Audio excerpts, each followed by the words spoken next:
सभी को सादर जय जिनेन्द्र। सभी को सादर जय जिनेन्द्र।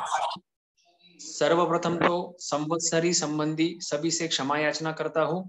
अभी तक जो भी क्लासेस ली है, जो भी हमने तत्व का ज्ञान सीखा है, उसमें बोलते समय, एग्जाम्पल्स देते समय किसी का मन दुखा हो तो हृदय से क्षमा याचना चाहता हूँ, आप मुझे क्षमा करें।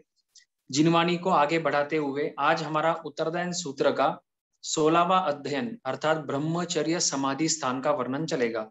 तो उसके संबंधी छोटा सा एक स्तवन लेंगे। पंच परमेष्ठी भगवान के चरणों में कोटि कोटि भाव वंदन। धर्म धुरंधर तीर्थंकर श्री 24 जिनराज जी, मोक्ष मार्ग बतलाने वाले तारन तीरन जहाज जी, अरहंत प्रभु को भगवंत प्रभु को वंदन हो जो, हो वंदन हो जो। कृष्ण पक्ष और शुक्ल पक्ष का नियम जिन्होंने धारा था, प्रथम रात्र को ज्ञात हुआ तो जीवन भर मन मारा था। सेठ विजय को उस विजया को वंदन हो जो, ओहो हो वंदन हो जो। सुहाग रात में 8 नार को त्याग का पाठ पढ़ाया था, सुभद्रा के वचन मात्र से संयम पाल दिखाया था।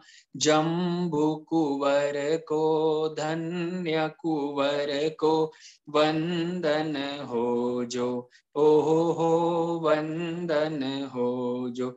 32 कंचन वर्णी कामिनिया ठुकराई थी, राजगृही और काकंदी की भद्रा जिनकी माई थी। शाली मुनि को धन्ना मुनि को वंदन हो जो, ओहो वंदन हो जो। बाल ब्रह्मचारिणी ब्राह्मी सुंदरी चंदन बालाजी, कई सतियों ने संकट में भी शील धर्म को पाला जी। राजीमती को सीता सती को वंदन हो जो, ओहो वंदन हो जो। महाभयंकर राक्षस बनकर देव डिगाने आया था, अरानक और कामदेव ने निर्भय धर्म निभाया था। प्रिय धर्मी को दृढ़ धर्मी को वंदन हो जो, ओहो वंदन हो जो। इस तरह से महापुरुषों को याद करके हम हमारा उत्तरदायन सूत्र का 16वां अध्ययन शुरू करते हैं। 16वें अध्ययन का नाम है ब्रह्मचर्य समाधि नामक 16वां अध्ययन। अर्थ में ही शब्द में ही अर्थ है ब्रह्मचर्य समाधि। तो इसका अर्थ हम ऐसा करेंगे कि ब्रह्मचर्य से प्राप्त होने वाली समाधि। इसका मतलब भगवान पहले ही फरमा रहे हैं कि ब्रह्मचर्य से ही समाधि प्राप्त होगी, अब्रह्म से समाधि प्राप्त नहीं होगी। एक अर्थ ये हुआ। दूसरा अर्थ होता है कि ब्रह्मचर्य को सुरक्षित रखने के लिए जो आगे समाधि स्थान बताएंगे उसका वर्णन इस आगम में दिया हुआ है। तो दोनों बातें हैं, ब्रह्मचर्य से समाधि उत्पन्न होती है और ब्रह्मचर्य को सुरक्षित रखने के लिए आगे इस अध्ययन में 10 समाधि स्थान बताए हुए हैं। अब ब्रह्मचर्य का अर्थ मोटा मोटी ब्रह्मचर्य का अर्थ होता है मैथुन का त्याग करना। मैथुन अर्थात स्त्री और पुरुष की जो क्रिया होती है उस प्रवृत्ति का मन वचन काया से 3 करण 3 योग से त्याग करना, वो होता है ब्रह्मचर्य का मोटा मोटी अर्थ। और शब्द से अर्थ अगर देखें, आध्यात्मिक अर्थ उसका देखें ब्रह्मचर्य का, तो उसका अर्थ होता है ब्रह्म प्लस चर्या, मतलब ब्रह्म में चर्या करना। चर्या मतलब चलना। किसमें चलना? ब्रह्म में चलना, अर्थात आत्मा में चलना, आत्मा में रमन करना। ब्रह्म का अर्थ होता है आत्मा, तो आत्मा में रमन करना वह ब्रह्मचर्य कहलाता है। वह आत्मा से विपरीत, आत्मा यह स्वभाव है, तो आत्मा के स्वभाव से विपरीत जो भी बातें हैं, जो भी वस्तु है, जो भी पदार्थ है, वो सब अब्रह्मचर्य कहलाते हैं। तो दोनों अर्थ है, मोटा मोटी अर्थ है मैथुन का त्याग करना। जो साधु तो सर्वथा त्यागी होते ही है, और श्रावकों के लिए भी भगवान ने विवेक रखने का बताया है। तो मैथुन का त्याग करना अर्थात ब्रह्मचर्य का पालन करना, और दूसरा अर्थ होता है आत्म स्वभाव में रमन करना। तो उसमें भी साधु साध्वी को तो निरंतर आत्म स्वभाव में वे रमन करते रहेंगे, तो उनका छठा सातवां गुण स्थान टिका रहेगा, मतलब उनका साधुपना टिका रहेगा। अगर वो आत्म समाधि से बाहर चले गए तो वे गुण स्थानों से नीचे उतर जाएंगे। और श्रावक के लिए भी, जिसका गुण स्थान 5वां है, उसके लिए भी भगवान फरमाते हैं कि संसार के कार्य करते हुए भी उसको आत्मा का भान नहीं भूलना चाहिए। अगर वो आत्मा का भान भूलता है तो धीरे धीरे उसके श्रावक की जो पूंजी है वो कम होते जाती है, और एक पॉइंट ऐसा आएगा कि वो श्रावक के गुण स्थान से भी नीचे उतर जाएगा। तो साधु और श्रावक दोनों के लिए ब्रह्मचर्य ये समाधि स्थान बताए हुए हैं। तो इस अध्ययन में शुरू में गद्य फॉर्म में, मतलब पैराग्राफ फॉर्म में वर्णन किया हुआ है, और चलकर फिर उन्हीं बातों को और भी एक्स्ट्रा जानकारी देते हुए गद्य फॉर्म में, पद्य फॉर्म में दिया गया है, मतलब गाथा रूप में। तो पहले हम जो पैराग्राफ रूप में दिया हुआ है उसको शॉर्ट में देखेंगे। सुयम में औसम, औसम मतलब आयुष्यमान। हे आयुष्यमान तुम सुनो, जो भगवान से मैंने सुना है और जो भगवान ने फरमाया है वही मैं सुनाता हूँ। यह खलु थेरीम भगवंते हिम, स्थविर भगवंतों ने 10 ब्रह्मचर्य के समाधि स्थान बताए हुए हैं।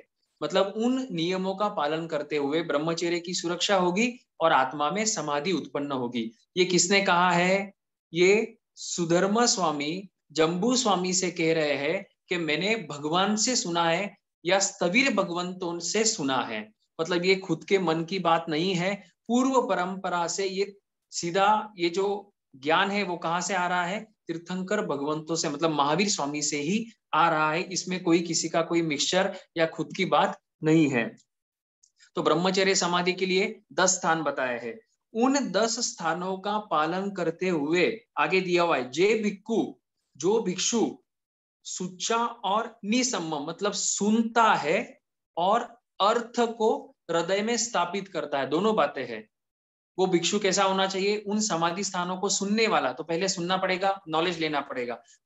तो सुनने के बाद दूसरी बात है कि उनके अर्थ को समझना, हृदय में स्थापित करना और तथा रूप अनुरूप जीवन में उतारना, तब जाकर उसको समाधि की प्राप्ति होगी। तो आगे बताते हैं फल क्या होगा उसका। संजम बहुले, संवर बहुले और समाहि बहुले।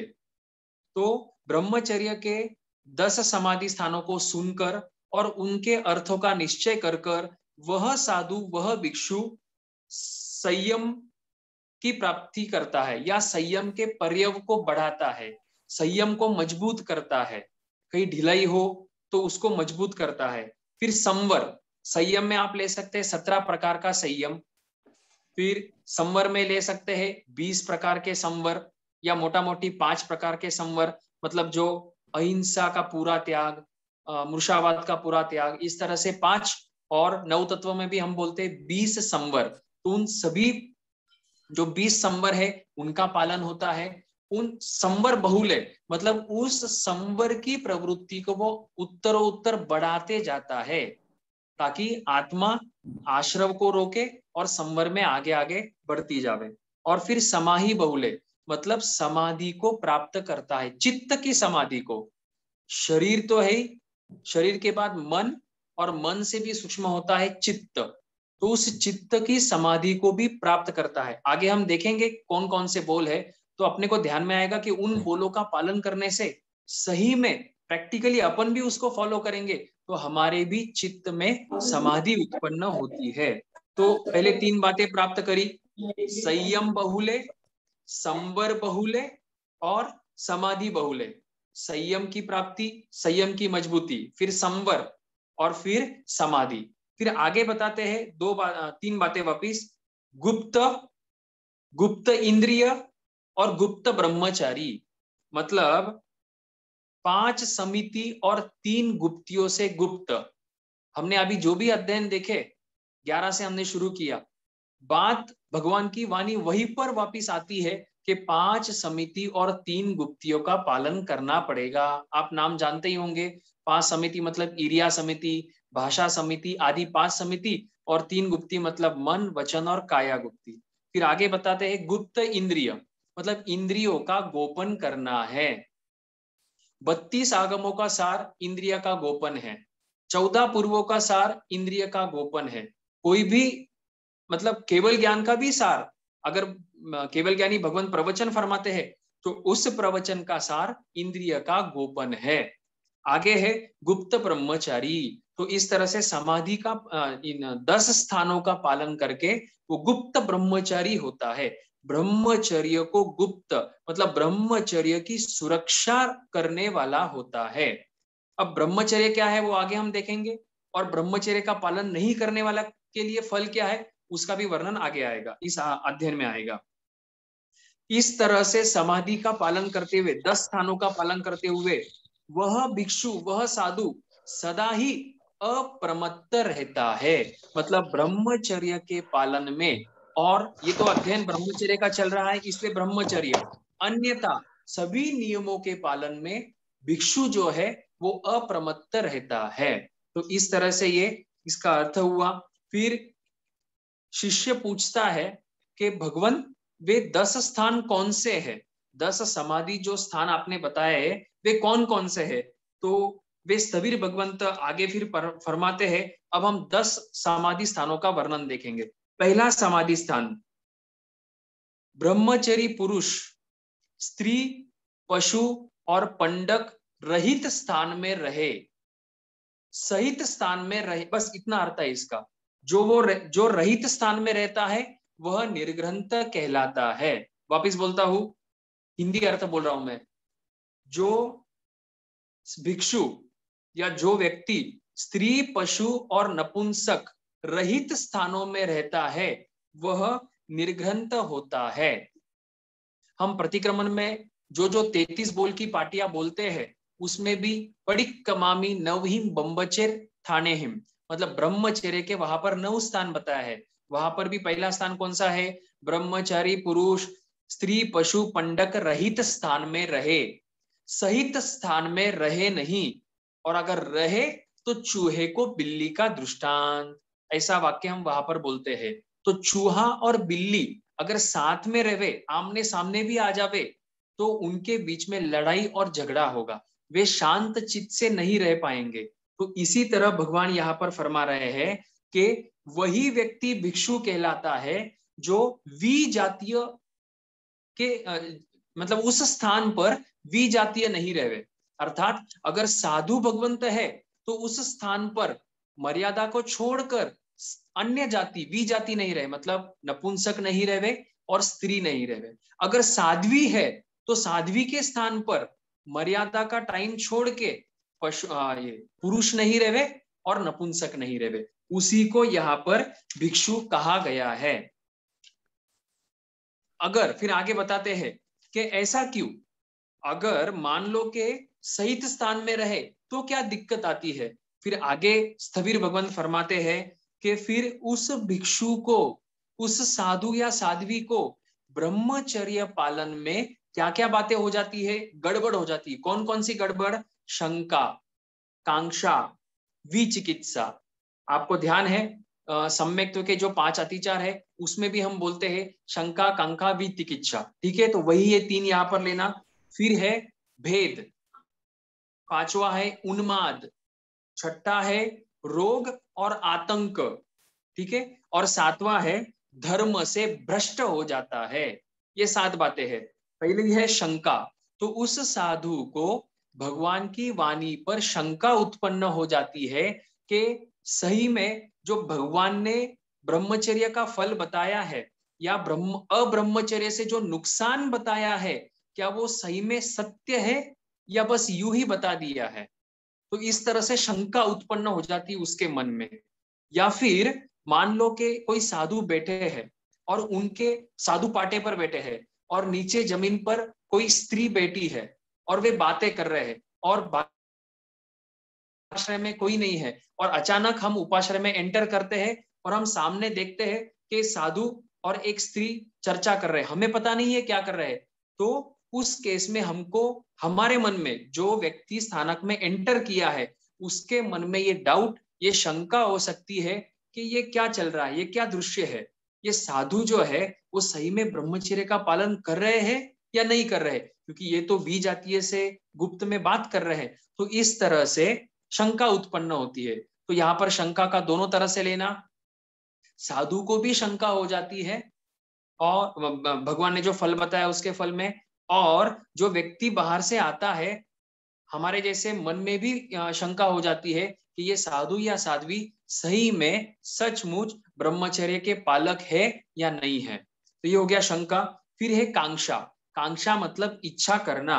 तो अगर शंका हो गई, भगवान की वाणी से डावाडोल होने लग गए, फिर ब्रह्मचर्य मतलब अब्रह्मचर्य की वो इच्छा करने लगेगा, वो मैथुन की इच्छा करने लगेगा। कहीं ना कहीं वो स्त्री के साथ और ज्यादा वार्तालाप, स्त्री का स्पर्श करने की इच्छा, या स्त्री उस स्थान पर रहे और उस स्त्री को मैं हमेशा देखता रहूं, कोई भी स्त्री हो उसको मैं नजर से देखता रहूं, इस तरह से भोगों की इच्छा उत्पन्न हो जाती है। तो उसको कहते हैं कांक्षा।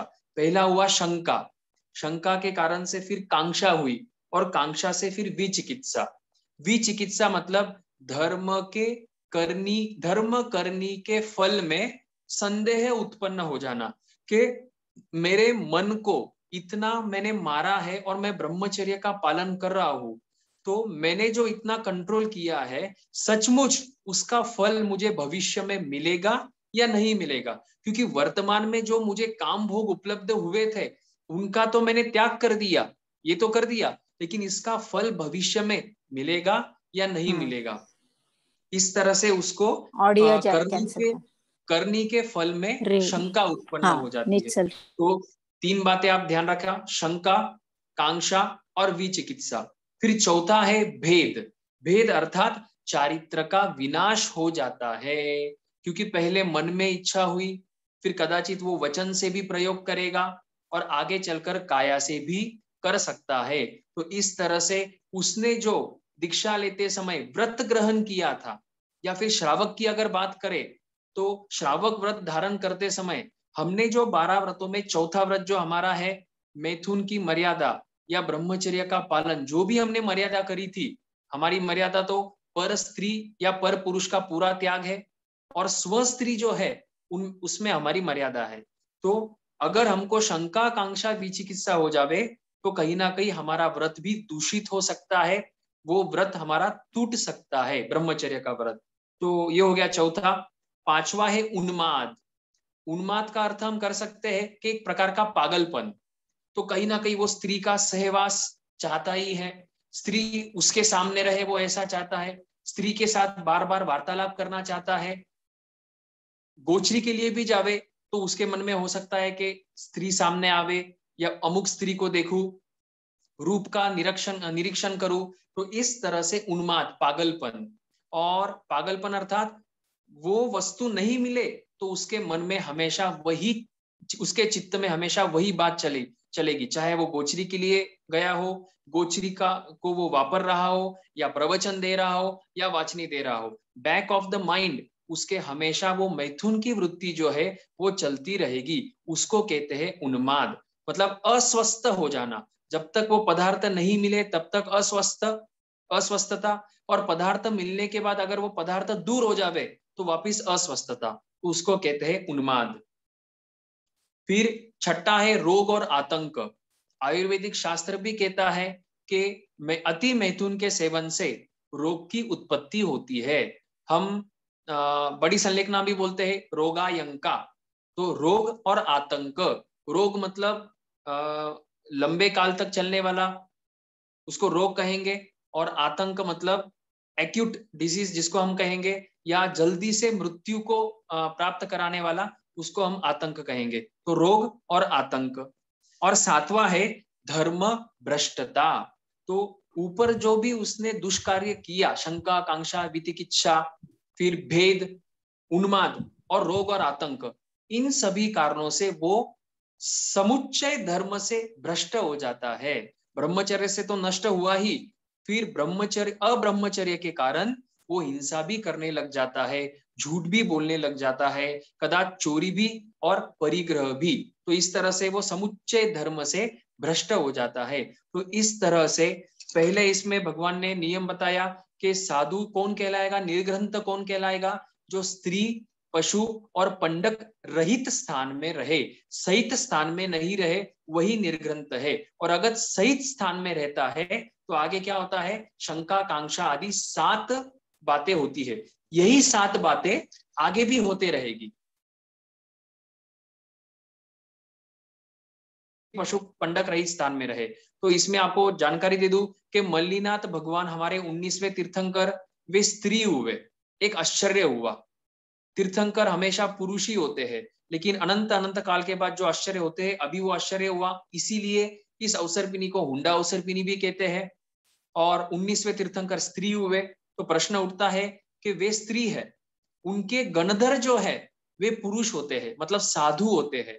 तो रात में कौन कहाँ रहता है, तो रात में हमारे 19वें तीर्थंकर मल्लीनाथ भगवान के सानिध्य में, मतलब उनके उपाश्रय में या उनके स्थान पर साध्वियां रहती थी, साधु नहीं रहते थे। साधु के रहने का स्थान अलग, और हमारे 19वें तीर्थंकर और साध्वियों का रहने का स्थान एक होता था, अलग होता था। ठीक है।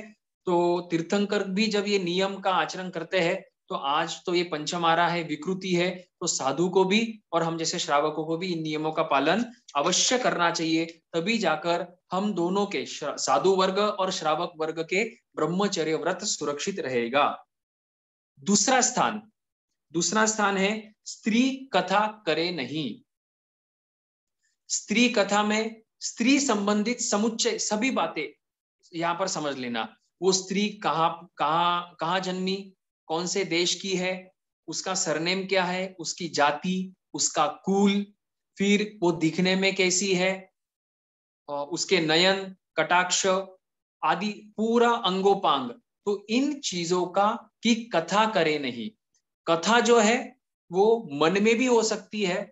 एक ही व्यक्ति, जैसे मैं अकेला बैठा हूं, तो मैं मेरे मन में स्त्री कथा कर सकता हूं, जरूरी नहीं है कि दूसरा व्यक्ति होना चाहिए। तो ये होगी एक बात कि खुद मन में स्त्री कथा करे नहीं। दूसरी बात, अन्य व्यक्तियों के साथ स्त्री कथा करे नहीं। पुरुष के लिए स्त्री कथा और स्त्रियों के लिए पुरुष कथा, अपना अपना वेद है। पुरुष वेद होता है, उसको स्त्री का आकर्षण होता है। स्त्री वेद जिसको होता है, उसको पुरुष का आकर्षण होता है। इसलिए अपनी अपनी मर्यादा रखे और स्त्री कथा या पुरुष कथा नहीं करना है। करने से क्या होता है, तो जो पहले 7 बातें बताई, शंका, कांक्षा, वितिकिच्छा आदि, वो होती है। मतलब जीव वहां पर वापिस फिसलने लगता है। ये सब फिसलन पट्टियां है। इसलिए भगवान कहते हैं उन फिसलन पट्टियों पर पैर रखना ही नहीं है। हो सकता है कि कोई नहीं फिसले। जैसे कथाओं में आता है स्तुली भद्र जी का वर्णन, कितना सही है कितना गलत है वो केवल ज्ञानी जाने, लेकिन उनका वर्णन आता है।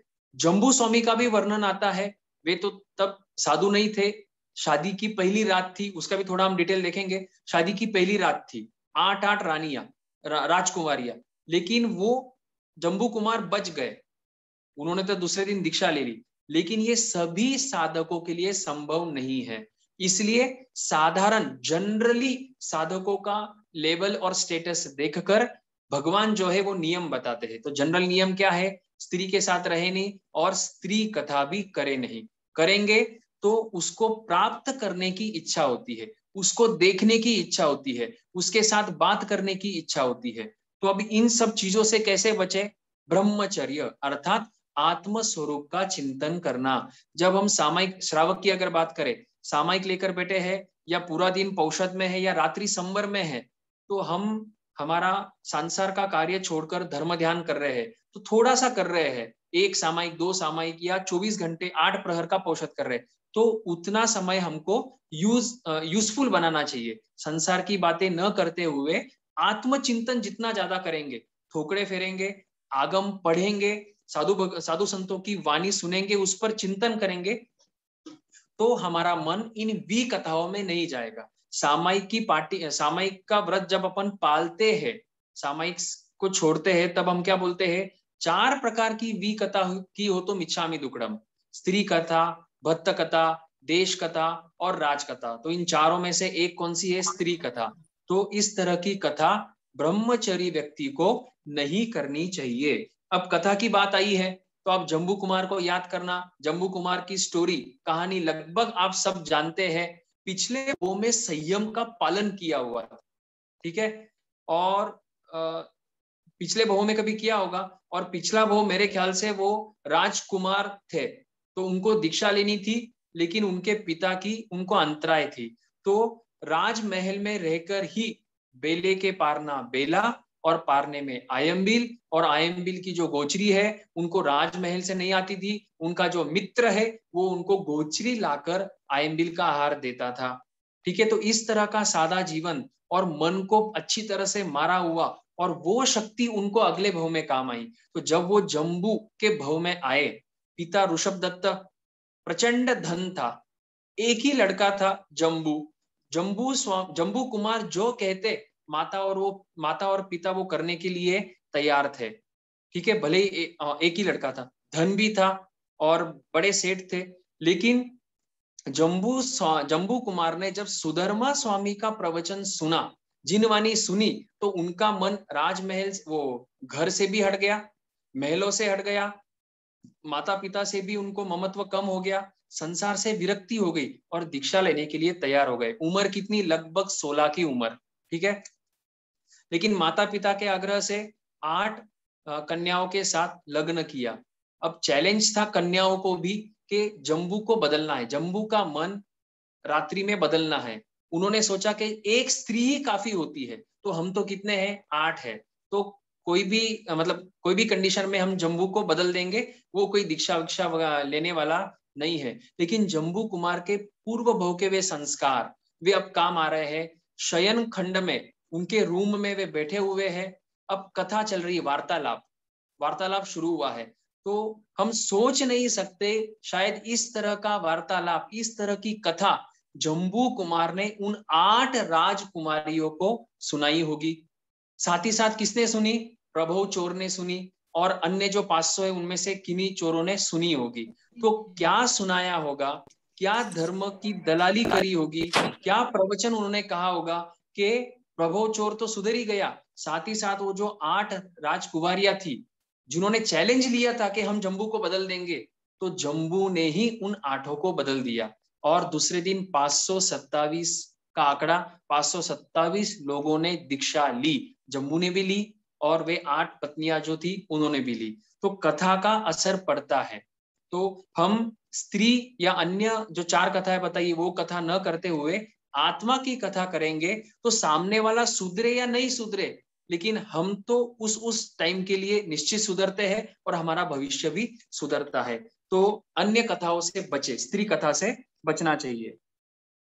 तीसरा स्थान है, तीसरा स्थान है कि एक आसन पर बैठे नहीं, स्त्री के साथ एक आसन पर बैठे नहीं। अब ये खास कर पर स्त्री का है, साधु के लिए तो सभी स्त्रियां पर है, तो खास तो ये साधु के लिए वर्णन चल रहा है। तो साधु के लिए नियम है कि एक आसन पर बैठे नहीं। जिस पाटे पर साध्वी है उस पाटे पर साधु बैठते नहीं है। जिस आसन पर साध्वियां बैठी हुई है या स्त्री बैठी हुई है उस आसन पर साधु नहीं बैठते हैं। और अगर मान लो किसी कारण से संगट्टा हो जावे, मतलब स्पर्श कर लेवे, उनका कपड़ा भी, साधु का कपड़ा साध्वी का कपड़ा स्पर्श हो जावे, तो उनके लिए प्रायश्चित आता है। मेरे ख्याल से उनको बेले का प्रायश्चित है, संभावना मुझे जितना याद है। और अगर हम जैसे गृहस्थ का स्पर्श साधु या साध्वी को हो जावे बी जातीय का, तो संभावना उन्हें एक उपास का प्रायश्चित आता है। तो स्पर्श भी हो जावे तो भगवान कहते हैं प्रायश्चित लेना है, क्योंकि आज मात्र स्पर्श हुआ है, आगे चलकर स्पर्श ये त्वचा से, स्पर्शेंद्रिय से स्पर्श करने की इच्छा उत्पन्न हो सकती है और फिर वो फिसलन पट्टी आगे शुरू होगी। इसलिए भगवान जो है वो हमारे सबसे श्रेष्ठ डॉक्टर है, वैद्य है, वो हमको हर प्रकार के फिसलन पट्टी से बचाना चाहते हैं। प्रश्न ये है कि हमें बचना है या नहीं बचना है। हमें अगर बचना है तो इन समाधि स्थानों का पालन साधु को तो करना ही है, श्रावकों को भी करना चाहिए, ठीक है। और एक बात इसमें आसन की बात, हमारे शरीर से पुद्गल निकलते रहते हैं। तो जिस स्थान पर पुरुष मतलब श्रावक बैठे हुए हैं, उस स्थान पर तुरंत साध्वियां नहीं बैठती है, लगभग 48 मिनट्स के बाद बैठती है। क्यों? क्योंकि पुरुष जिस स्थान पर बैठा था उस स्थान पर देखना वो गर्म भी होता है, अन्य काफी बार गर्म भी होता है वो स्थान, और पुद्गल निकले हुए, उन पुद्गलों का असर आने वाले जो दूसरा व्यक्ति बैठेगा उस स्थान पर, उस व्यक्ति के ऊपर होता है। तो वापिस मन में चल बिचल और वो दोष लग सकते हैं। इसलिए जिस आसन पर विजातीय बैठे हुए हैं उस आसन पर 48 मिनट तक नहीं बैठा जाता है। साधु के लिए तो ये पक्का नियम है, हम जैसे श्रावकों को भी उसका पालन अवश्य करना चाहिए। अगर पालन नहीं करेंगे तो आगे क्या होगा? वापिस वे 7 बातें होंगी: शंका, कांक्षा, विचिकित्सा, भेद, रोगातंक, उन्माद और साधुता से भ्रष्ट या व्रतों से भ्रष्ट होना। तो हम वे 7 बातों से बचना है, तो इन स्थानों का पालन हमें करना चाहिए। चौथा स्थान है, एक आसन, ठीक है, चौथा स्थान है स्त्री के मनोहर और मनोरम इंद्रियों को ताक ताक कर नहीं देखना, वही निर्ग्रंथ कहलाता है। देखो, भगवान स्वीकार कर रहे हैं कि स्त्री या पुरुष, उनका जो शरीर है हो सकता है कि सुंदर हो। जैसे आप जानते होंगे कि महावीर स्वामी के संवत्सरण में जब श्रेणीक राजा और चेलना आए तो एक टाइम पर साधु और साध्वियों ने, मतलब महावीर स्वामी के साधु और साध्वियों ने श्रेणीक राजा और चेलना के रूप को देखकर नियाना कर लिया। नियाना मतलब निदान। निदान की बात हमने 13वें अध्ययन चित्त मुनि और संभूति मुनि में की थी। निदान अर्थात अपने संयम को, संयम के फल को भौतिक चीजों के लिए बेच देना, मोल भाव करना, उसको कहते हैं निदान। तो साधु साध्वियों ने निदान कर लिया, मतलब रूप को अगर देखते रहे तो वापिस वो फिसलन पट्टी है, व्रतों से भ्रष्ट हो सकते हैं। वहां पर तो महावीर स्वामी थे, वे केवल ज्ञानी थे, उन्होंने उनके मन की बातों को जाना, साधु और साध्वी के मन की बातों को, और उनको वहीं पर तुरंत प्रायश्चित दिया। वे प्रायश्चित लेकर शुद्ध हो गए। हमको भी बचना है। तो देखो, भगवान कह रहे हैं कि सुंदर स्त्री और पुरुष भी होते हैं, उनकी जो इंद्रिया है या उनके जो भी अंगोपांग है वो मनोहर होते हैं, हो सकते हैं। तो उनके अंगोपांग को निरखे नहीं, टकटकी लगाकर देखे नहीं। मैंने एक प्रसंग सुना था, मेरे ख्याल से भुवन भानुसूरी, मंदिर मार्गी की परंपरा, भुवन भानुसूरी या प्रेम सूरी महाराज, जिनकी उम्र तब अबाउ 80 थी, तो उनके दर्शन के लिए साध्वी महाराज पधारे, साध्वी भगवंत। तो उनके मतलब साध्वियों को, वे जो संत है प्रेम सूरी या भुवन भानुसूरी महाराज साहब, उन्होंने साध्वियों को सिर उठाकर देखा नहीं, नजर उठाकर देखा नहीं। तो छोटे संतों ने पूछा कि आपने, मतलब वो आपके दर्शन के लिए पधारे हैं, तो आपने उनको दर्शन क्यों नहीं दिए, या फिर आपने उनकी तरफ देखा क्यों नहीं? तो आचार्य भगवंत ने, गच्छाधिपति ने उत्तर दिया कि भले ही मैं 80 का हो चुका हूं या 80 के ऊपर हूं, लेकिन भगवान फरमाते हैं कि साध्वियों के पास या पर स्त्री के पास टकटकी लगाकर नहीं देखना चाहिए। इस उम्र में भी मुझे विकार आ सकते हैं। और इसी की पुष्टि दशवैकालिक सूत्र में भी होती है। वहां पर भगवान फरमाते हैं कि कोई 100 साल की बूढ़ी हो, कान कटे हो, नाक कटे हो, नेत्र भी बेडोल हो, बुढ़ी हो, झुरिया आई हुई हो, वैसे स्त्री के पास भी वैसे स्त्री के तरफ भी पुरुष या साधु टकटकी लगाकर नहीं देखे तो विकार उत्पन्न हो सकता है और वो साधु या श्रावक फिसल सकता है। तो इतनी मर्यादा हम रखेंगे तो एक ना एक दिन हम भी जम्बू स्वामी, गजसुकमाल मुनि या स्थूली भद्र जैसा पराक्रम हम कर पाएंगे। तो स्त्री के अंगोपांग को निरखे नहीं, देखता नहीं, जो निरखता नहीं है वही निर्ग्रंथ श्रमण होता है।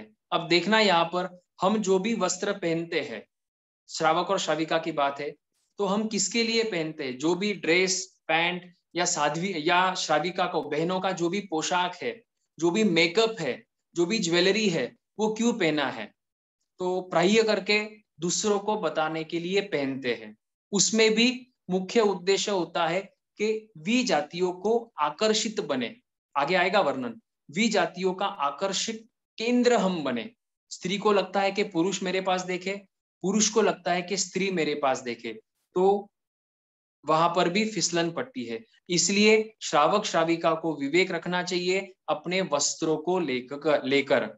एक कहीं सुना था, पढ़ा था कि पुरुष जितना फैशन में आगे जाता है, लगभग उसके वस्त्र बढ़ते जाते हैं। पहले धोतर, बनियान, फिर आगे चलो तो पैंट शर्ट, फिर जीन्स पैंट, टी शर्ट आदि, फिर कोट सूट, जोधपुरी वगैरह। तो उस पुरुष का शरीर ढकता जाता है। लेकिन अगर स्त्री फैशन में आगे बढ़ना चाहे, आज की बात अगर करे, तो उल्टा होता है। उसके शरीर के ऊपर के कपड़े कम होते जाते हैं और जो उसकी इंद्रिया है वो ज्यादा से ज्यादा उसको दिखाना चाहती है, अंगोपांग दिखाना चाहती है। तो दोष दिखाने वाले को भी लगता है, और उसके निमित्त से अगर कोई श्रावक या साधु भ्रष्ट होता है तो दोष वापिस उस व्यक्ति को भी लगता है। जो भ्रष्ट हुआ उसको भी लगता है, और जो निमित्त बना उसको भी दोष लगता है। और अगर संसार अवस्था में हमारी ये प्रवृत्तियां होगी, वृत्तियां होगी कि लोगों को मेरा बदन दिखाना है, मेरा शरीर दिखाना है, तो साधु बनने के, पहली बात तो साधु बनने की इच्छा नहीं होगी, और साधु बन भी गए तो भी वहां पर वस्त्रों का विवेक नहीं होगा। तो उन संस्कारों को मतलब रब करने के लिए और उन संस्कारों को जागृत करने के लिए हमको इन नियमों का पालन संसार अवस्था में भी पालन करना चाहिए। और एक बात याद आ रही है, मुझे संतों का नाम याद नहीं है, उपाश्रय था, मंदिर का उपाश्रय। बहनें इस तरह के वस्त्र और कपड़े पहनकर आती थी कि आचार्य भगवंत को नीचे बोर्ड पर लिखना पड़ा उपाश्रय के बाहर कि बहनें अपने वस्त्रों का विवेक रखे, क्योंकि मेरे साधु स्थूली भद्र नहीं है। आप समझ जाना। तो अपने को विवेक रखना चाहिए, हमारे वस्त्र से, हमारे पोशाक से अन्य किसी को विकार उत्पन्न ना होवे। और हमको भी ध्यान रखना है कि हम वी जातीय को टकटकी लगाकर, उनके इंद्रियों को, उनके अंगोपांग को टकटकी लगाकर नहीं देखे। और उदाहरण दिया हुआ है, अगर देखे तो कच्ची आंख को सूर्य का दृष्टांत। तो कच्ची आंख मतलब जन्मा हुआ बालक अगर सूर्य दोपहर के 12 बजे के सूर्य को देखे तो उसकी आंखों की रोशनी जा सकती है। तो उसी तरह यहाँ पर अगर हम वी जातियों के अंगोपांग को टकटकी लगाकर देखे तो हम संयम से, हमारे व्रतों से, आत्म साधना से निश्चित रूप से भ्रष्ट हो सकते हैं, होते हैं। पांचवा समाधि स्थान है कि दीवार आदि से स्त्री के विषय विकारी शब्द नहीं सुने। तो यहाँ पर 3 बातें दी है, दीवार है या मिट्टी की दीवार है या कपड़े का पर्दा है। ठीक है, उसका अर्थ एक ही होता है कि दीवार के उस तरफ से हमको वो व्यक्ति दिख तो नहीं रहा है, लेकिन उसकी आवाज सुनाई दे रही है मात्र, वी जातीय की। तो इस आवाज से भी अपने को परहेज रखना है, उनसे दूर रहना है। हमको स्त्री के या पुरुष के विषय विकारी शब्दों को नहीं सुनना है। शब्द अगर हमारे कान में पड़ेंगे, चाहे वो आगे आएगा गाथा में, चाहे वो कैसे भी शब्द हो, यहाँ पर आया हुआ है कि रुदन के शब्द हो, रोने के, स्त्री के रोने के शब्द हो, स्त्री के छाती कूट कूट कर रोने के शब्द हो, स्त्री के हंसने के शब्द हो, स्त्री के विषय विकारी शब्द हो, या जैसा देखना आप ज्ञाता धर्म सूत्र पढ़ना, उसमें जिनपाल और जिन रक्षित, उन दोनों के पीछे रैना देवी पड़ी थी। रैना देवी ने अवधि ज्ञान से देखा कि जिन पालित और जिन रक्षित तो उस यक्ष के पीठ के ऊपर जा रहे अपने अपने घर।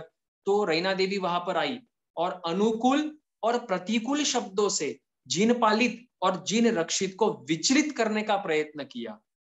तो वहां पर जिन रक्षित विचलित हुआ, और जैसे ही उसने पीछे देखा तो यक्ष ने तो कहा था कि अगर तू पीछे देखेगा तो मैं तुझे मेरे पीठ से उतार दूंगा। उसने उतारा, और वो जैसे ही वहां से उतरा तो रैना देवी ने उसको भाले के ऊपर पकड़ा और फिर उसको मार डाला, रक्त बंबाल कर डाला। लेकिन जिन पालित जो है उसने पीछे नहीं देखा, मन पर कंट्रोल किया, मन पर कंट्रोल किया, पीछे नहीं देखा, तो रैना देवी उसका कुछ भी नहीं बिगाड़ पाई और जिन पालित जो है वो सुरक्षित रूप से अपने घर चंपा नगरी पहुंच पाया। इसलिए स्त्री स्त्री से वार्तालाप भी कम करे।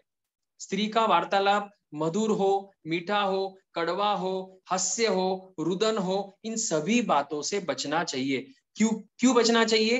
क्योंकि विजातीय अपोजिट, यहाँ पर वो लॉ लॉ लॉ हो जाएगा कि opposite attracts each other. Plus minus को अट्रैक्ट करता है, माइनस प्लस को अट्रैक्ट करता है। उस नियम को ध्यान, प्रिंसिपल को ध्यान में रखते हुए इन नियमों का पालन हमको भी करना चाहिए। और स्त्री के साथ वार्तालाप भी करना पड़े तो नजर नीचे रखे। साधु भी अगर कोई साध्वी के साथ या स्त्री के साथ वार्तालाप करते हैं तो उनकी नजर नीचे जमीन की तरफ रहती है। फिर आई कांटेक्ट के लिए 1-2 सेकंड के लिए आई कांटेक्ट कर लिया, फिर वापस नजर नीचे रहेगी। तो इस तरह का नियम जो पालेगा वो अपने ब्रह्मचर्य व्रत को सुरक्षित रख पाता है। छठा समाधि स्थान है पूर्व में भोगे हुए काम भोगों को चितारे नहीं। तो पूर्व में भोगे हुए, अब बहुत सारे गृहस्थ है जो शादी वगैरह करके स्त्री के साथ उपभोग वगैरह करके फिर दीक्षा लेते हैं। तो दीक्षा लेने के बाद दीक्षा जीवन के पूर्व मतलब गृहस्थ जीवन के काम भोगों को चितारे नहीं, मतलब याद नहीं करे, स्मरण नहीं करे। क्योंकि अगर वो याद आएगा, स्मरण आएगा, याद तो मन में आएगा, फिर मन से वापिस उसको देखने की इच्छा होगी, बातचीत करने की इच्छा होगी, कदाचित स्पर्श करने की इच्छा होगी और फिर मन विचलित हो जाएगा, डावाडोल हो जाएगा। इसलिए साधु को चाहिए कि वो हमेशा अपना मन गोचरी में लगावे, ज्ञान ध्यान में लगावे, वैयावच में लगावे, प्रवचन में लगावे, जो भी भगवान ने प्रतिलेखना आदि में लगावे, प्रतिक्रमण में लगावे, सुबह या रात्रि जागरणा में, धर्म जागरणा में लगावे। तो इस तरह से भगवान ने जो भी संयम को सुरक्षित रखने के स्थान बताए हैं, प्रवृत्तियां बताई है, उसमें मन लगा रहेगा तो इन चीजों में मन नहीं जाएगा। हम भी हमारा प्रैक्टिकली अनुभव कर सकते हैं कि हमारा मन अगर प्रॉपर वे में लगा हुआ है तो दूसरे जो नुकसानदायी कार्य है उसमें हमारा मन जाता नहीं है लगभग। और इसलिए ये कहावत भी है कि खाली मन जो है वो शैतान का घर होता है। तो मन को खाली नहीं रखे, कुछ ना कुछ जिनवानी का रसपान करते रहे। पूर्व में भोगे हुए काम भोगों को चितारे नहीं। अब ये तो हो गया शादी करके जिन्होंने दीक्षा ली है, लेकिन मान लो किसी ने शादी नहीं भी की है तो भी पूर्व गृहस्थ जीवन में जो भी उनके फ्रेंड्स रहे होंगे या रिश्तेदार रहे होंगे या जो भी विजातीय रहे होंगे, उनके साथ जो भी संपर्क और वार्तालाप आया होगा उनको चितारे नहीं, मतलब उनका स्मरण नहीं करे। दीक्षा लेने के बाद भी गोचरी को जाते समय, विहार करते समय या कोई स्त्री स्थानक में या उपाश्रय में आए हैं दर्शन करने के लिए और उनके सामने अगर नजर पड़ जावे तो बहुत सारे लोग होते भी है वहां पर, तो कदाचित वो साधु टकटकी लगाकर नहीं देखे, एक बार देख लिया बात खत्म। लेकिन फिर प्रतिक्रमण के समय या रात में या कभी भी उस प्रसंग को याद नहीं करे, क्योंकि हो सकता है अगर रूप सुंदर हो तो वापिस वापिस वो बातें याद आती है। तो गुरु भगवंतों की आज्ञा में चले। गुरु भगवंत शिष्यों का बहुत अच्छी तरह से ध्यान रखते हैं। वो इतना ध्यान रखते हैं कि शिष्य ज्यादा करके इन विजातियों के संपर्क में नहीं आवे। आज तो लगभग ये भी नियम बने हुए हैं कि छोटी उम्र वाले जो है और कम दीक्षा पर रहे वाले जो है, 60 साल से कम जिनकी उम्र है वो विजातियों को पढ़ावे नहीं, ज्ञान ध्यान भी नहीं करावे। क्योंकि ज्ञान ध्यान के बहाने अगर कोई गलत कार्य हो गया या मन विचलित हो गया तो उससे संघ की भी हानि होती है, संप्रदाय की भी हानि होती है, जिन शासन की भी हानि होती है और व्यक्तिगत संयम की भी हानि होती है। तो इसलिए नियम जितने ज्यादा कड़क किए जाएंगे आज के समय में, उतना ज्यादा हमारा व्रत और संयम सुरक्षित रहता है। आगे है 7वां स्थान। अब इसमें आप 13वें अध्ययन में देखना, चित्त मुनि संभूति मुनि का जो वर्णन था उसमें भी संभूति मुनि ने क्या किया, स्पर्श। तो स्पर्श हुआ, पीछे हमारा आया था कि एक आसन पर बैठे नहीं और उसी में आप समझ लेना स्पर्श भी नहीं करे। संभूति मुनि को सनत कुमार चक्रवर्ती की जो पटरानी है उसके बाल स्पर्श हुए, बस वो थोड़ा सा स्पर्श, और मन में आकुलता, व्याकुलता और अशांतता, असमाधि चित्त की व्याकुलता शुरू हो गई, और फल स्वरूप संभूति मुनि ने निदान किया। हम देख चुके हैं, अगले भव में वो ब्रह्मदत्त, देवगति के बाद ब्रह्मदत्त चक्रवर्ती बने, और फिर अभी वो 7वीं नरक में भयंकर दुखों को भोग रहे हैं। 7वां स्थान है प्रणीत रसयुक्त। प्रणीत मतलब रसयुक्त, पौष्टिक आहार नहीं करे। आहार तो लगेगा शरीर को टिकाने के लिए। भगवान ने आहार त्याग के भी 6 कारण बताए हैं और आहार करने के भी 6 कारण बताए। आहार क्यों करना, तो भगवान कहते हैं संयम को सुरक्षित रखने के लिए करना, वैयावच करने के लिए करना, क्षुधा वेदनीय को शांत करने के लिए करना, जीवों की रक्षा करने के लिए करना, संयम का पालन करने के लिए करना, धर्म ध्यान, धर्म चिंतन करने के लिए करना। तो आहार के ये कारण दिए हुए हैं। उन कारण को सुरक्षित रखते हुए आहार तो करते हैं, लेकिन वो आहार रसयुक्त, अति रसयुक्त नहीं होना चाहिए। मतलब प्रणीत अर्थात ऐसा भोजन नहीं होना चाहिए जिसमें अति विगय हो। विगय मतलब दूध, दही, घी, शक्कर, गुड़ आदि। तो ये विगयों से, अति विगय वाला आहार नहीं होना चाहिए। उससे क्या होता है, उससे शरीर के अंदर धातु जल्दी तैयार होते हैं, क्विक तैयार होते हैं और ज्यादा मात्रा में तैयार होते हैं, और जिसके कारण वापिस मनोविकार होता है, मतलब मन में विकारों की उत्पत्ति होती है। इसलिए हमारे लिए भी, हम 14 नियम में हमारा एक नियम है विगयों का त्याग। तो 5 विगयों का त्याग हो तो निवि होगी, आयम्बिल होगा, और नहीं 5 विगय का त्याग होता है तो रोज प्रतिदिन 5 में से कोई ना कोई एक विगय का त्याग अवश्य रखे। कभी दूध का त्याग कर दिया, कभी शक्कर का त्याग कर दिया, तो इस तरह से विगयों का त्याग किया जा सकता है। तो प्रणीत रस नहीं करे। आगे है 8वां समाधि स्थान के अति मात्रा में भोजन नहीं करे। पहले तो बोल दिया कि अति रस युक्त भोजन नहीं करे, तो फिर कोई ऐसा कहेगा ठीक है हम रस युक्त भोजन नहीं करेंगे, लेकिन नीरस आहार भी हम अच्छी तरह से पेट भर के करेंगे, तो भगवान उसकी भी मनाही कर रहे हैं। क्योंकि जितनी भूख है उतना खावे या उससे अधिक खावे तो वापिस धातुओं की वृद्धि होती है या मनोविकार उत्पन्न होता है, आलस्य आता है, प्रमाद आता है। तो संयम जीवन में फिर प्रमाद आएगा तो व्रतों से वो भ्रष्ट हो जाएगा, विकार आएगा तो वापिस विजातीय का आकर्षण उत्पन्न होगा। इसलिए अति मात्रा, नीरस आहार भी अति मात्रा में नहीं करे। इसलिए दोनों बातें जो बताई है उसमें विगयों का त्याग करे, और दूसरी बात यह है कि एकांतर करे, एक दिन उपवास एक दिन पारना, नहीं एकांतर हो रहा है तो एकासने का एकांतर करे। कोई ना कोई आहार की त्याग वृत्ति हमारे जीवन में होनी चाहिए। ऊनोद्री करे, अगर मान लो कि आपको आधे किलो या 4 रोटी की भूख है तो 3 ही रोटी खावे, 4 रोटी नहीं खावे। इस तरह से ऊनोद्री करते रहे तो मन पर भी कंट्रोल होगा, रसनेन्द्रिय पर भी कंट्रोल होगा, और हमको पता चलेगा कि मैं कितना कंट्रोल कर पा रहा हूं, और उसका फल स्वरूप हमारी इंद्रिया भी गुपित रहेगी। आयुर्वेदिक शास्त्र में भी कहते हैं कि 1/3 खाना चाहिए, फिर 1/3 पानी, और 1/3 जो है वो एयर, मतलब खाली होना चाहिए ताकि डाइजेशन भी प्रॉपर हो। तो आहार का ध्यान रखना चाहिए। और 9वां स्थान है कि शरीर की विभूषा नहीं करे। तो थोड़ी सी बात पहले भी बताई थी कि हम जितनी ज्यादा, देखो रत्न सुंदर शर्मा साहब फरमाते हैं कि विजातीय का आकर्षण क्यों होता है, उसमें एक कारण ये भी है कि हमको हमारे शरीर के प्रति आसक्ति होती है, प्रेम होता है, अहोभाव होता है, तभी जाकर हमको दूसरे का भी शरीर अच्छा लगता है। जिस दिन हमको हमारा शरीर भी अशुचिमय प्रतीत हो जाएगा, पूरा अनुभव हो जाएगा कि अरे ये तो स्पर्शेंद्रिय ऊपर ऊपर ही है, त्वचा जो है वो ऊपर ऊपर है, चाहे वो गोरी या काली या स्मूथ या रफ, लेकिन इसके अंदर जो है वो रक्त, मांस, हड्डी, वीर्य, मज्जा, फिर पेट के अंदर भी आप देखो जब डाइजेशन होता है या फिर हम थोड़ा सा भी आहार लेवे, उसको थोड़ा चबावे और फिर बाहर निकाले, तो वापिस उसको खाने की तो क्या देखने की भी इच्छा नहीं होती है।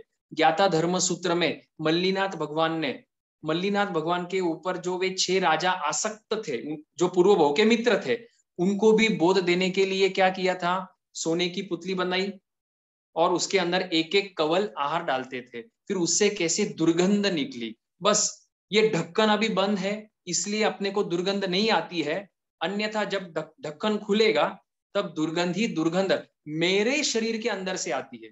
तो जब मेरा शरीर भी दुर्गंध है तो दूसरे का शरीर भी इसी तरह दुर्गंधमय होगा। और अगर दुर्गंध नहीं आती तो हम स्नान भी नहीं करते और डिओड्रेंट स्प्रे आदि भी नहीं लगाते। जब डिओड्रेंट स्प्रे परफ्यूम अगर कोई यूज करता है तो पहले चिंतन करे कि ये कैसा मेरा शरीर है जिससे दुर्गंध आ रही है। ठीक है, तो जितना ज्यादा 12 भावनाओं का भी, अशुचि आदि भावनाओं का विचार करेंगे, इस शरीर के प्रति हमारी आसक्ति कम होते जाएगी। तो शरीर की विभूषा देखो, ज्यादा से ज्यादा स्व स्त्री और स्व पुरुष तक सीमित रहे। बाकी ये जो आज ट्रेंड चला है व्हाट्सएप के ऊपर डीपी लगाना, स्टेटस लगाना, फेसबुक और इंस्टाग्राम के ऊपर आपके तरह तरह के फोटोज अपलोड करना, तो उसमें स्वयं की भी चारित्र की हानि है और आपको देखकर दूसरों की जो इच्छा होती है तो वो भी, उसके भी चारित्र की हानि होती है। और आखिरी है 10वां समाधि स्थान। जो साधक शब्द, रूप, गंध, रस और स्पर्श में आसक्त नहीं होता है वह निर्ग्रंथ है। मतलब इन शॉर्ट भगवान पांचों इंद्रियों को वापिस कवर कर रहे हैं लास्ट पॉइंट में कि शब्द, रूप, गंध, रस और स्पर्श, इन इंद्रियों के विषयों में आसक्त जो नहीं होगा वही निर्ग्रंथ कहलाएगा। तो इस तरह से ये 10 समाधि स्थान हुए। अब आगे 17 गाथाएं हैं। 17 गाथाओं में भी इन शॉर्ट इनका वर्णन किया हुआ है। क्विकली हम एक 10 मिनट में वे 17 गाथाओं का वर्णन देखेंगे।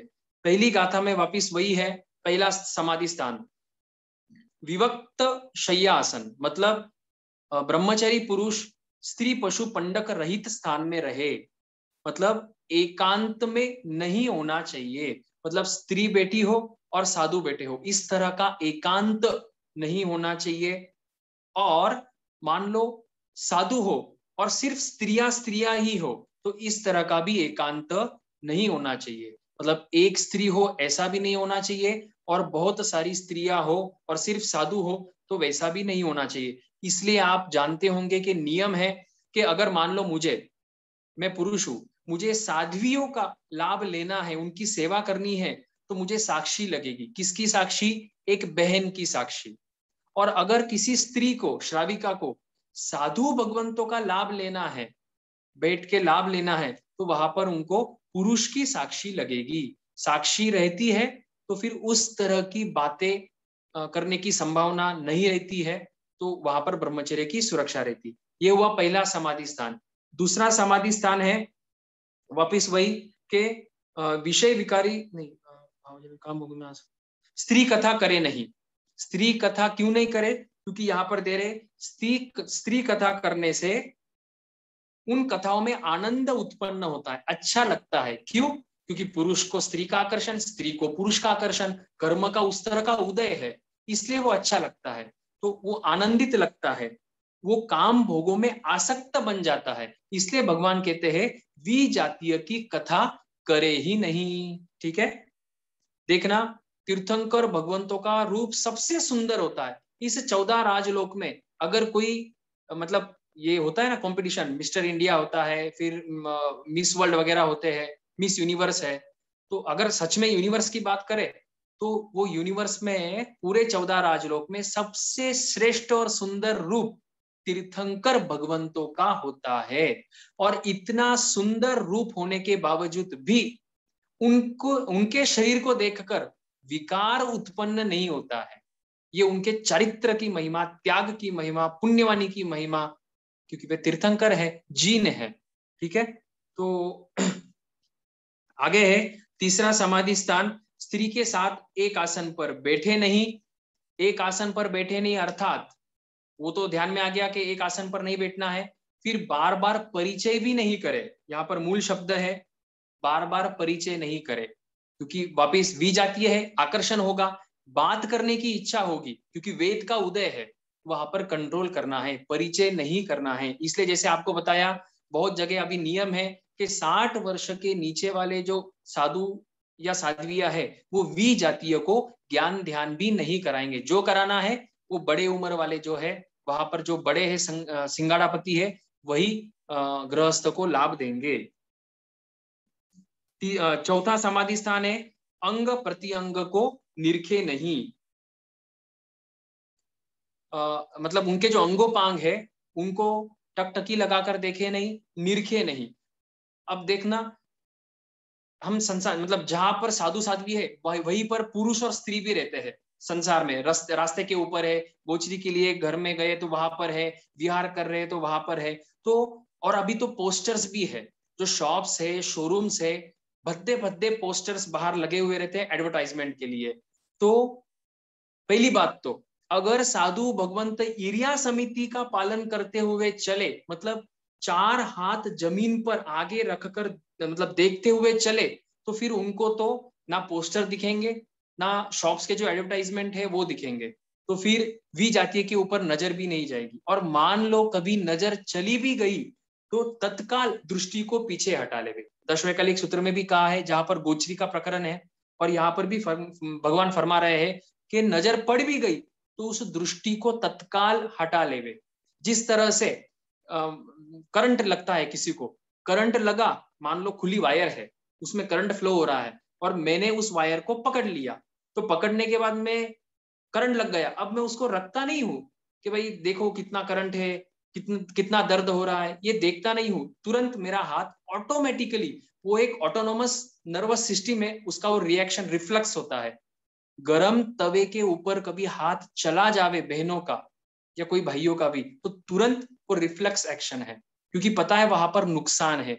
उसी तरह पता होना चाहिए कि इसमें नुकसान है, लेकिन ये कठिन है, दुत्याज्य है, दुष्कर है। इसलिए इसमें प्रचंड पुरुषार्थ करना पड़ेगा जागृति पूर्वक, ये ऑटोमेटिक नहीं होने वाला है। आगे दिया कि मीठा शब्द प्रेम मिश्रित, स्त्री के विषय विकारी शब्द सुने नहीं। जैसे रोना है, गाना है, हंसना है, या जो भी शब्द है वो सुने नहीं, जो क्योंकि वे श्रोतेंद्रिय का विषय है, और उनको सुनने से वापिस स्त्री की अभिलाषा उत्पन्न हो सकती है। इसलिए स्त्रियों के साथ वार्तालाप भी अधिक करे नहीं। कहीं से आवाज आ रहा है तो देखो, साधु संतों के लिए बहुत सारे नियम है, उसमें से एक नियम ये भी है कि मान लो कोई कहीं पर रात्रि में साधु रुके हुए है और उपाश्रय में या स्थानक में गृहस्थ के स्त्री की आवाज आ रही है, तो वहां पर फिर रुकना साधु को कल्पता नहीं है, लगभग ऐसा नियम है। तो अगर गृहस्थ की आवाज आ रही है एक पर्टिकुलर टाइम के बाद, वहां पर साधु को रुकना नहीं चलेगा। फिर आगे है पूर्व में भोगे हुए काम भोग चितारे नहीं। बस इसी तरह 7वां है कि विकार वर्धक आहार करे नहीं, उसकी भी चर्चा कर चुके। उससे क्या होगा, उससे धातु तुरंत बनते हैं और अधिक मात्रा में बनते हैं, ऐसा इस गाथा में दिया हुआ है।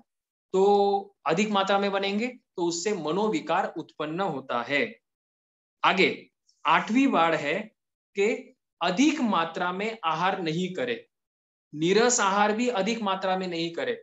और इस गाथा में वापिस भगवान फरमा रहे हैं कि भोजन की विधि साधु की कैसी होनी चाहिए। पहली बात, कैसा भोजन होना चाहिए, तो इस गाथा में दिया धम्म लद्धम, मतलब धर्म विधि से प्राप्त, मतलब गोचरी के जो नियम भगवान ने दशवैकालिक सूत्र, आचारांग सूत्र, निशित आदि सूत्र में बताए हुए हैं, उत्तरायण सूत्र में बताए हुए हैं, उन नियमों का पालन करते हुए ही भोजन की उपलब्धि प्राप्ति करनी चाहिए साधु को। दूसरा, कितना भोजन, परिमित मात्रा में भोजन, मतलब जितना परिमाण है उससे अधिक नहीं हो, और हो सके तो उससे भी कम करे, अर्थात उनोद्री करे। ये मूल पाठ है। तीसरी बात बताते हैं, कब भोजन करे, उचित समय पर भोजन करे। रात्रि को तो करना है नहीं, हो सके तो शाम का भोजन भी त्याग कर देवे, ताकि धर्म जागर ना कर सके, आलस्य नहीं आवे, प्रमाद आदि नहीं आवे। और जिस गांव में जिस समय पर गृहस्थ अपने लिए भोजन बनाते हैं, उस समय पर साधु गोचरी के लिए निकले। दशवैकलिक सूत्र में इसलिए कहा है काले कालम समायरे। और चौथी बात है, किस लिए भोजन करे, भोजन क्यों करना है। तो भगवान यहाँ पर बताते हैं कि संयम रूपी जीवन को सुरक्षित रखने के लिए, मतलब संयम जीवन का निर्वाह करने के लिए भोजन करना है, ना कि सुंदर दिखने के लिए, ना कि वजन बढ़ाने के लिए, ना कि शरीर को पुष्ट करने के लिए, और ना ही सिक्स पैक आदि करने के लिए। फिर आखिरी बात, किस प्रकार से भोजन करना है, स्थिर चित्त होकर, शांत चित्त होकर भोजन करना है। उसके भी नियम दिए हुए हैं कि भाई अगर अच्छा मतलब रस युक्त भोजन आया है, मन को अच्छा लगने वाला भोजन आया है, तो उसकी प्रशंसा नहीं करे, भोजन की निंदा नहीं करे, परिमाण से अधिक भोजन नहीं करे। इस तरह से मांडले के दोष है, तो उन सभी दोषों से रहित होकर जो आहार मुंह के अंदर लिया है उसको एक साइड से दूसरे साइड टेस्ट के लिए नहीं घुमावे। सर्प जिस तरह से बिल के अंदर जाता है, सीधा चले जाता है, उसी तरह लिए हुए आहार को चबाने के बाद गले से नीचे उतार देवे, और ना कि स्वाद के लिए एक साइड से दूसरे साइड में लेकर जावे। इतना नियम साधु भगवंतों के लिए है। जब आहार पर नियंत्रण आता है तब ऑटोमेटिकली शरीर भी स्वस्थ रहता है, मन भी स्वस्थ रहता है, और आध्यात्मिक आत्मा चित्त भी स्वस्थ रहेगा। तो इसी तरह आगे 9वीं वार विभूषा की है, और 10वीं वार जो है शब्द रूप गंध रस और स्पर्श के बारे में, कि उसमें आसक्त नहीं होवे। अब 7 गाथाएं हमारी बाकी है। पहले 3 गाथाओं का वर्णन, स्त्रियों से व्याप्त स्थान। देखो, अब पहले तो बता दिया कि 9 या 10 वारों का पालन करना है। अब यहां पर बता रहे हैं कि अगर उन ब्रह्मचर्य समाधि के स्थानों का पालन नहीं करेंगे, शिथिलता लाएंगे, पंचम आर्य के नाम पर हम नियमों को ढीला करते जाएंगे, या यूं कहेंगे कि भाई आगम को तो 2500 2550 साल हो गए हैं, क्या पता ये किसने लिखे हैं, क्या पता इसमें कितना एडिट हुआ है, कम ज्यादा हुआ है। अगर इस तरह का चिंतन करके हम नियमों का उल्लंघन करते रहेंगे, चाहे वो साधु हो या श्रावक हो, तो भगवान कहते हैं वो ताल पूट विष के समान समझना चाहिए। ताल पूट विष अर्थात साइनाइड, अगर हम हमारी कॉमन भाषा में बात करें तो साइनाइड। तो जिस तरह से साइनाइड या तालपुट विष जीभ को या होठ को स्पर्श करते ही उस व्यक्ति की तुरंत मृत्यु हो जाती है, उसी तरह से इन 9 वाड़ों का उल्लंघन करने पर, इनको तोड़ने पर संयम जीवन की उसी समय पर, चारित्र की उसी समय पर भगवान कहते हैं वो नष्ट हो जाता है, चारित्र की हानि हो जाती है। और जब चारित्र की हानि होगी तो संयम का फल फिर नहीं मिलेगा, क्योंकि पूंजी कम हो गई, लॉस हो गया। तो संयम के पालन से जो सदगति या मोक्ष मिलने वाला था वो मोक्ष नहीं मिलेगा। तो शॉर्ट में ये बताया हुआ है। और एक बात बताई है कि काम भोग को छोड़ना ये दुष्कर है, काम भोगों को छोड़ना दुष्कर है। आपको बात याद होगी अनाथि मुनि की। सैनिक राजा ने भी अनाथि मुनि को कहा कि आपने ये कैसे छोड़ दिया। नमी राजर्षि में भी बात आती है 10वें प्रश्न में कि अच्छे रग मबुद्ध है। तो उस नमी राजर्षि ने उत्तर क्या दिया, सल्लम कामा विषम कामा कामा आसी विषवमा। काम क्या है, विष है, शल्य है। तो यहाँ पर भी समझना चाहिए। लेकिन भगवान कह रहे वो छोड़ना दुष्कर है, लेकिन जो सम्यक पराक्रम करेगा, इस दुष्कर कार्य को करेगा, उसका ये भव भी सफल होगा और आने वाला भव भी सफल होगा। फिर आगे कहते हैं कि संयम में एकाग्र मन रखने वाले ब्रह्मचारी पुरुष को चाहिए कि दुर्जय मतलब कठिनाई से जीते जाने वाले इन काम भोगों का सदा के लिए त्याग कर देवे।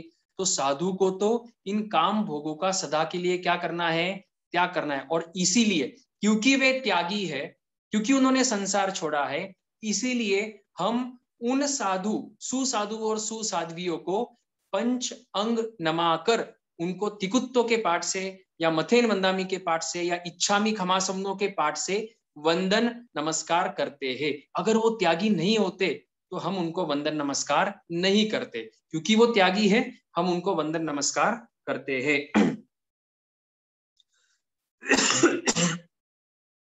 और आखिरी बताते हैं कि ठीक है, इसका फल, आध्यात्मिक फल तो है ही, ब्रह्मचर्य का पालन करने से तुरंत समाधि की प्राप्ति हुई, चित्त उसका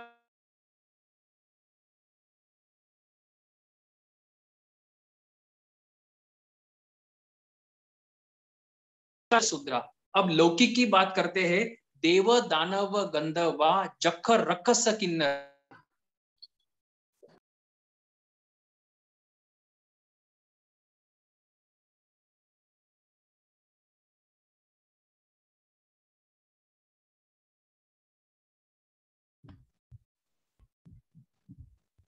Are we losing the network here? It looks like, yeah. He has a problem. Okay.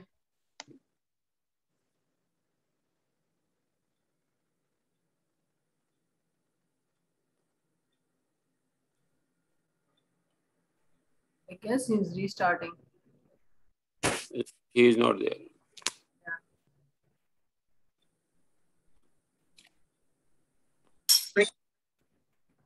जाओ दरवाजा खोलो, देख सकी पड़ी पड़ी पड़ी।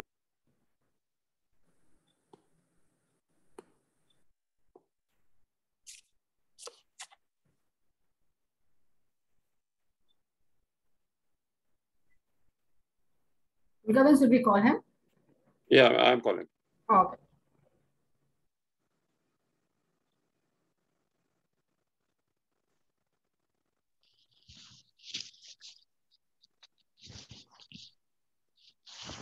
I think he's covered जय everything. जिनेंद्र। हाँ जी। जय जिनेंद्र। हाँ जय जिनेंद्र। हाँ आप आवाज आ रही है? हाँ अब आ रही है। हाँ बस 2 गाथा कंप्लीट करते हैं। देखो 16वीं गाथा, देव दानव गंधर्वा जख रक्षस किन्नरा बंभ यारी नमन संति दुख रमजे करेंती दम। तो भगवान यहाँ पर स्पष्ट बता रहे हैं कि ब्रह्मचर्य का पालन करना दुष्कर है। उच्ची सुनम में भी भगवान ने फरमाया है, तवे सुवा उत्तमम बंबचेरम। अपेक्षा से सभी तपों में श्रेष्ठ कौन सा तप है? ब्रह्मचर्य का तप है। यहाँ पर भी भगवान फरमा रहे हैं दुर्जय है, लेकिन जो ये दुष्कर कार्य करता है, ब्रह्मचर्य का पालन करता है, उसको तो देव गति में रहे हुए सभी प्रकार के देवता, भवनपति, वाणमेंतर, ज्योतिष, परमाधार्मिक, असुर कुमार आदि और वैमानिक भी उसको वंदन करते हैं, ब्रह्मचारी को नतमस्तक होते हैं। क्योंकि देव गति में भी ब्रह्मचर्य का पालन लगभग नहीं किया।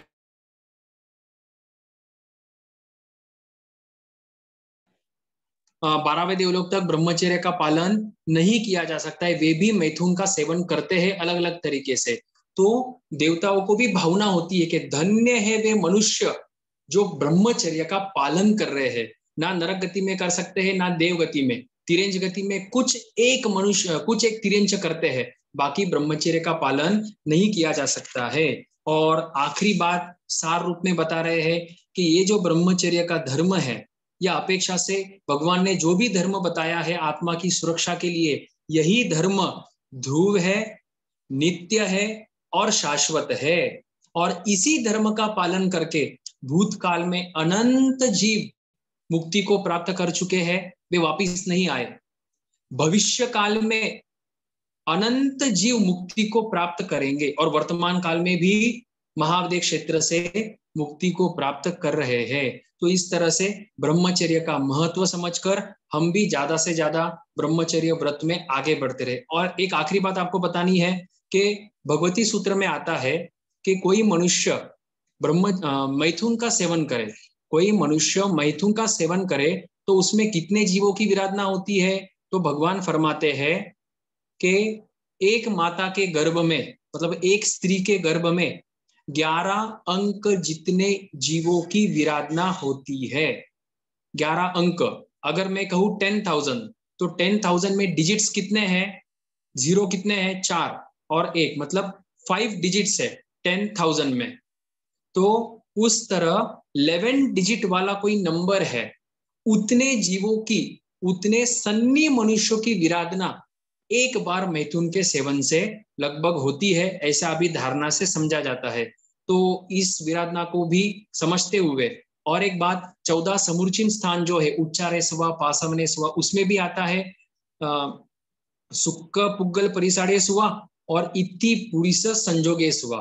तो वहां पर भी मैथुन में असन्नी मनुष्य, असंख्य असन्नी मनुष्यों की विराधना होती है। तो इस विराधना से बचने के लिए और आत्म गुणों को बढ़ाने के लिए, आत्म गुणों को सुरक्षित रखने के लिए हम ज्यादा से ज्यादा ब्रह्मचर्य व्रत में आगे बढ़ते रहे। पुच्ची सुनम के उस गाथा को याद करें, तवे सुवा उत्तमम बम्बचेरम, सभी तपों में ब्रह्मचर्य उत्तम और श्रेष्ठ तप भगवान ने फरमाया है। तो इस तरह से इस अध्ययन की चर्चा करते हुए भगवान के वाणी विरुद्ध कुछ भी कहने में आया तो मिच्छामि दुक्कडम। सभी को फिर से खमत खामना।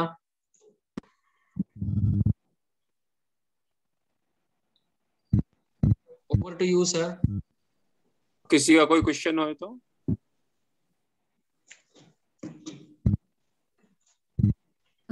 आदर्श भाई, ब्रह्मचर्य की 9 वार्ड और समाधि स्थान ये 10 तरह के, तो ये दोनों एक ही बात हुई ना? हाँ, एक ही बात है। वहां पर 9 वार्ड बताई हुई है और उसी को सार रूप में शब्द 10वां जो बताया, शब्द रूप गंध रस स्पर्श, तो उनसे बचने का 10वें स्थान में बताया हुआ है। 10वीं बात ये एक्स्ट्रा है। हाँ, पहले जो 9 बताया उसमें खास कर हम मैथुन ब्रह्मचर्य वो ब्रह्मचर्य ले सकते हैं, और 10वां जो है उसमें संपूर्ण रूप से आत्म समाधि ब्रह्मचर्य। तो आत्म समाधि कब होगी? जब 5 इंद्रियों के विषयों से बचेंगे, उनके विकारों से स्पर्श, तो वो वहां पर 10वें स्थान पर बता दिया है। हाँ, नहीं, इस चैप्टर में भी लिखा है कि जो 9 वार्ड से जो है उस उनकी रक्षा के लिए 10वां सूत्र है वो, बराबर। इसमें चैप्टर में लिखा है उनकी रक्षा के लिए 10वां और डाला है। हाँ, सही है, बराबर है। Okay, thank you. विनय साहब भजन लेंगे जयपुर से? कोई भाई साहब, कोई भरत भाई टोलिया का कोई मैसेज? वो आ गया, मेरे पर आ गया। I will add Ulka Ben, I know him. I added him. Okay okay. भजन देने की आज्ञा है? हाँ जी साहब। हाँ, तो सबको सादर जय जिनेंद्र और मिच्छामि दुक्कडम। सबको खमत खामना। कोई भी मेरे से अविनय हुआ हो, किसी की बशात ना हुई तो बारंबार क्षमा प्रार्थी हूँ। एक भजन लेने की कोशिश कर रहा हूँ, आप सुनिएगा। उसी को मिलता है निर्वाण। सम्यक ज्ञानी सम्यक दर्शी सम्यक संयमवान, उसी को मिलता है निर्वाण, उसी को मिलता है निर्वाण। शास्त्र शास्त्र में स्थान स्थान पर बोल गए भगवान, उसी को मिलता है निर्वाण, उसी को मिलता है निर्वाण। जीव तत्व है जड़ से निराला, पुण्य शुभ्र है पाप है काला, संवर बांध है आश्रम नाला, बंद बंद निर्जरा उजाला। मोक्ष मुक्ति है यो जो हो इन नव तत्वों का ज्ञान, उसी को मिलता है निर्वाण, उसी को मिलता है निर्वाण। देव वही जो अरिहंत हो, गुरु वही जो निरग्रंथ हो, धर्म वही जो दया पूर्ण हो, शास्त्र वही जो जिन भाषित हो, जिस प्राणी की नस नस में यों अटल भरी श्रद्धा, उसी को मिलता है निर्वाण, उसी को मिलता है निर्वाण। पंच महाव्रत को स्वीकारे या अनुव्रत ही अंगीकारे, जैसी शक्ति वैसा धारे, पर प्रमाद को दूर निवारे। सिद्ध साक्ष्य से निरतिचार जो पाले प्रत्याख्यान, उसी को मिलता है निर्वाण, उसी को मिलता है निर्वाण। अंत में केवल कहते पारस सुन रे, सच्ची सीख हृदय में धर रे। ज्ञाता दृष्टा व्रत धर बन रे, जिससे तेरा नर भव सुधरे। पूर्व पुण्य से तुझे मिला ये मानव जन्म महान, इसी को मिलता है निर्वाण, उसी को मिलता है निर्वाण। सम्यक ज्ञानी सम्यक दर्शी सम्यक संयमवान, उसी को मिलता है निर्वाण, उसी को मिलता है निर्वाण।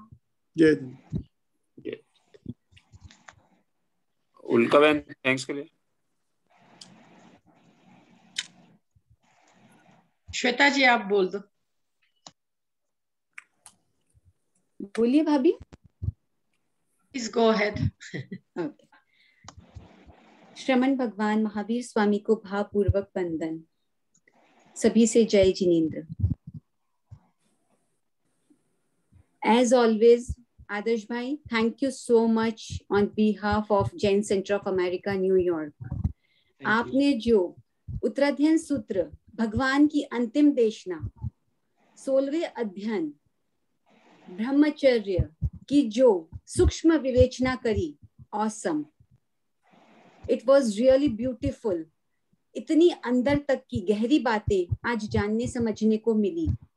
कहा भी गया है, देव दानव गंधवा जख रखस किन्नरा, बंबयारिम नमम संति दुक्करम जे करंती तम। शायद सारे अध्ययन का सार इस गाथा में समा गया है। जो इस दुष्कर ब्रह्मचर्य का पालन करता है, उसे देव दानव गंधर्व भी नमस्कार करते हैं। और दशवैकालिक सूत्र के चौथे अध्ययन में भी जो बात आती है, पच्छाया पच्छाविते पयाया खिप्पम गच्छन्ति अमर भवनाई, जैसिम पियो तबो संजमोय खंत्य बंबचेरम च। जो चढ़ती उम्र में भी, उम्र का भी कोई सवाल नहीं है, पिछली उम्र में भी कोई तप संयम ब्रह्मचर्य का पालन कर ले, वह भी देवगति को प्राप्त कर सकता है। इतना सुंदर विवेचन इस अध्ययन का आपने किया, थैंक यू सो मच। और आप सभी को जानकर इस बात का आश्चर्य होगा कि जैसे विजय सेठ और विजया सेठानी ने ब्रह्मचर्य व्रत का पालन किया, वैसा ही आदर्श आज हमारे सामने कौन है? आदर्श भाई और उनकी वाइफ, आई थिंक नुपुर जी जैन, जैसा मैं पढ़ रही हूँ वही है। ये भी विजय सेठ और विजया सेठानी का जैसा एग्जाम्पल है हमारे सामने। आदर्श भाई और नुपुर जी, जिन्होंने शादी के डे 1 से ब्रह्मचर्य व्रत का पालन किया है और आज भी करते आ रहे हैं। Isn't it a big surprise? अनुमोदना, बहुत बहुत क्या कहें, ऐसी यंग एज और इस व्रत का पालन करना दुष्कर दुष्कर दुष्कर, लेकिन उन्होंने अपने जीवन में इस बात को आसान करके दिखाया है। अनुमोदना अनुमोदना। 16वें अध्ययन का सार आपने अपने जीवन में चरितार्थ किया है, उसकी हम बहुत अनुमोदना करते हैं। जय जिनेंद्र। अनुमोदना, उत्तम अनुमोदना आदर्श जी। और आपकी निपुण जी की सुख साता होंगी। 11 उपवास उन्होंने भी किए थे, आपने भी 8 उपवास किए थे। घर में बहुत ये सब चलता है। बस भगवान ऐसे ही ऐसे आपको शक्ति दे, पूरे फैमिली को ये शक्ति दे। Thank you very much for everything.